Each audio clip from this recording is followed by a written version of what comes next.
दोस्तों, मैं अब्बास हफीज हूं। आज भारत में इतना ज्यादा त्रस्त हैं लोग भारतीय जनता पार्टी से कि आप इसकी कल्पना नहीं कर सकते। आज दशहरे के दिन रावण का वध होता है, रावण को जलाया जाता है और बुराई के ऊपर अच्छाई की जीत होती है। लेकिन आज के दिन भारत ने पहली बार देखा कि भारत के प्रधान सेवक को रावण के रूप के अंदर लोग जला रहे थे पंजाब के अंदर। ये इतिहास में कभी नहीं हुआ। ये दुखद है, निंदनीय है और चिंता का विषय भी है। आखिर भारतीय जनता पार्टी की सरकारों ने लोगों को इतना बेबस क्यों कर दिया, इतना लाचार क्यों कर दिया। मैं आपको वीडियो दिखाता हूं पंजाब का, जहां पे लोग गुस्से में हैं फार्म बिल्स को लेकर। वो क्या कर रहे हैं देखिए। साहेब के पुतले को रावण की जगह के ऊपर रख के किस तरह से उसका अंजाम किया गया है, पहले देखिए और फिर खुद अब हम इस पर चर्चा करते हैं। आप पहले ये देखिए।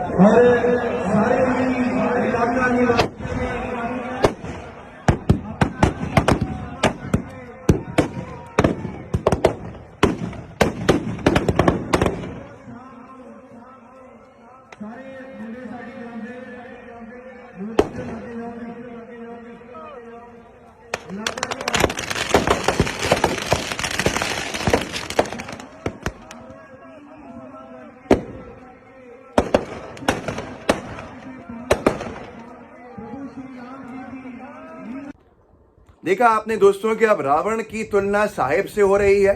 ये तो कभी किसी ने सोचा भी नहीं था कि दशहरे के दिन किसी प्रधान सेवक का पुतला दहन होगा, जिस दिन रावण को जलाया जाता है, जिस दिन बुराई के ऊपर अच्छाई की जीत होती है। भारतीय जनता पार्टी को यह समझना होगा कि आखिर ऐसा क्या हो गया, आखिर ये क्या वजह थी जिसकी वजह से जनता इतनी बेबस हो गई, इतनी लाचार हो गई। मैं आपको बताता हूं कि हर वर्ग परेशान है। खास तौर पर ये जो पंजाब के हैं, किसान हैं, ये अन्नदाता हैं भारत के। ये क्यों ये करने के लिए मजबूर हो गए?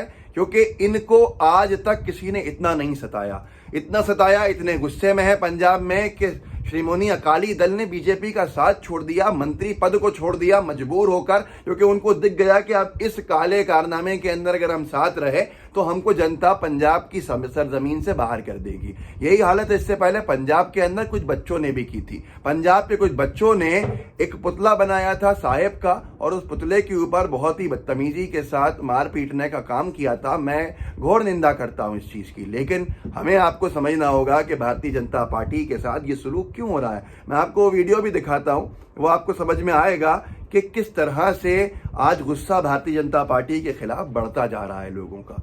ये वीडियो आप देखिए, जो बच्चों ने किया था, ये सब जो है ये अपने भविष्य को लेकर चिंतित है। ये अपने जो कृषि कानूनों के अंदर जो कुछ चुनिंदा उद्योगपतियों के लिए काम किया भाजपा ने, उसको लेकर गुस्से में थे। ये वीडियो देख लीजिए, ये पुराना है, कुछ दिन पुराना, लेकिन ये समझ में आ जाएगा कि लोगों का गुस्सा निरंतर बना हुआ है। देखिए इस वीडियो को।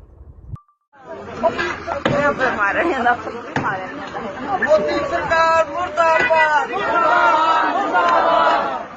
मोदी सरकार मुर्दाबाद,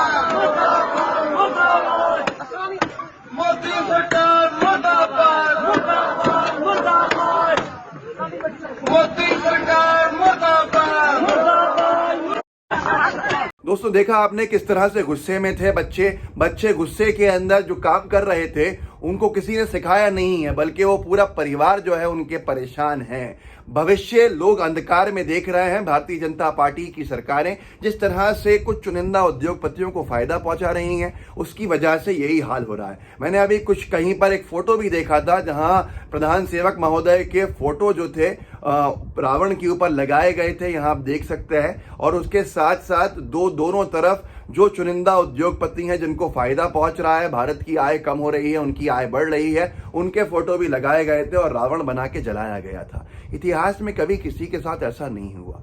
आज भारतीय जनता पार्टी को गुस्सा आ जाता है अपनी बुराई देखने के अंदर, गुस्सा आ जाता है लोगों के गुस्से को देखकर। मुझे समझ में नहीं आता, भारतीय जनता पार्टी को सबसे पहले अपने आप अंदर झांकना चाहिए और भारतीय जनता पार्टी को यह समझना चाहिए कि उसके साथ ये क्यों हो रहा है। आखिर जनता क्यों इतनी परेशान है, जनता क्यों क्यों बिहार में बीजेपी के नेताओं को पीट रही है, जनता क्यों बिहार में बीजेपी के नेताओं पे गोबर डाल रही है, जनता क्यों बिहार में बीजेपी के नेताओं की गाड़ियों को तोड़ रही है, गाड़ियों के शीशे फोड़ रही है। बिहार में महिलाएं जो हैं वो ट्रक जो है बीजेपी का प्रचार का उसके पोस्टर फाड़ के भागने को कह रही हैं। सबसे बड़े स्टार प्रचारक बीजेपी के जब बिहार की धरती पर जाते हैं योगी जी, उनको जनता मुर्दाबाद के नारे लगाती है, उनको कहती है कि वापस जाओ। आखिर ये सारी वजह क्यों हुई है, ये बीजेपी को समझना पड़ेगा। कब समझेगी ये उनकी मर्जी है, कब नहीं समझ में कब तक नहीं समझेगी ये भी उनकी मर्जी है। लेकिन अगर अब नहीं समझेंगे तो शायद बहुत देर हो जाएगी और जनता को और गुस्सा दिलाने का काम नहीं करें। कहा था 2 करोड़ रोजगार देंगे हर साल, लेकिन क्या किया, लॉकडाउन तक आते आते 14 करोड़ रोजगार छिन चुके हैं। 14 करोड़ रोजगार छिनने का मतलब क्या है, 14 करोड़ घरों को चलना मुश्किल हो चुका है। ये तक खबर है आज की डेट के अंदर कुछ मीडिया रिपोर्ट्स के माध्यम से कि जो लोग काम कर रहे थे 50-60 हज़ार की सैलरी के ऊपर, आज उनके इतने खराब दिन आ गए हैं नौकरी जाने की वजह से, वो 15,000 की तनख्वाह पे काम करने को तैयार है। ये शोषण है, ये दोहन है, ये क्या है? यही वजह है कि भारतीय जनता पार्टी को आज ये दिन देखने पड़ रहा है कि सुप्रीम लीडर प्रधान सेवक महोदय को दशहरे के दिन पुतला दहन किया जा रहा है उनका, और तुलना रावण से की जा रही है। ये निंदनीय जरूर है पर चिंता का विषय है और बीजेपी को इसके लिए चिंता करनी चाहिए।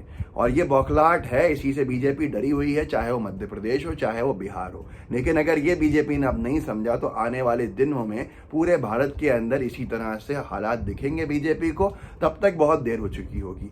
लेकिन जो लोग ये कहते हैं गोदी मीडिया वाले कि बहुत डंका बज रहा है और सबसे बड़ा काम किया, उनको ये सोशल मीडिया जो है बेनकाब रोज करता है। ये हकीकत है। वो तो ये भी कह रहे हैं कि बिहार में बीजेपी जीत रही है, एनडीए का अलायंस जीत रहा है, लेकिन बिहार के अंदर वो ये नहीं दिखाते कि कैसे वहां के नेताओं को भगाया जा रहा है, बीजेपी के जो मंत्री हैं उनको भगाया जा रहा है, सांसदों की पिटाई हो रही है, विधायकों को उनके क्षेत्र से निकाला जा रहा है, प्रत्याशियों को प्रचार नहीं करने दिया जा रहा है। गोदी मीडिया में कहाँ है ये सब?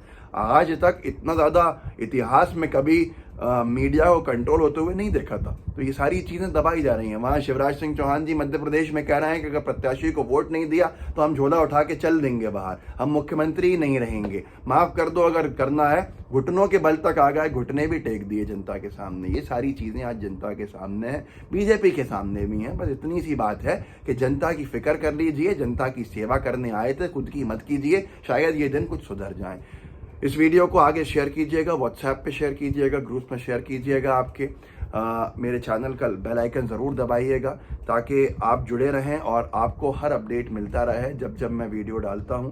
और साथ में अगर फेसबुक पे इस वीडियो को देख रहे हैं तो फेसबुक के पेज को लाइक कीजिएगा, फॉलो कीजिएगा, वहाँ भी शेयर कीजिएगा ताकि परिवार बढ़ता रहे। जय हिंद, जय भारत।